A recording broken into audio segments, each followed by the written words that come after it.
বুখারী শরীফ ৪১৯ number হাদিস। আব্দুল্লাহ ইবনে আব্বাস রাদিয়াল্লাহু বলেন, এক সময় সূর্যগ্রহণ লাগলো।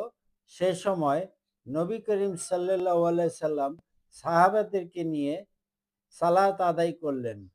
সালাত শেষে তিনি বললেন, আজকে সালাতের মধ্যে আমাকে দোজখ দেখানো হলো।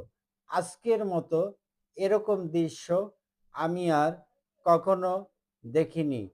দেখেন, নবী করিম সাল্লাল্লাহু আলাইহি সাল্লামকে জাহান্নামের নমুনা সালাতের মধ্যে দেখানো হলো।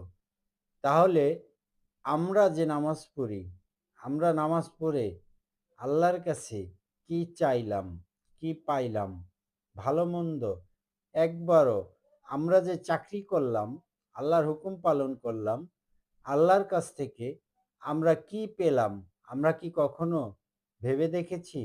সালাতের মধ্যে শুনেছি মেরাজ হয়।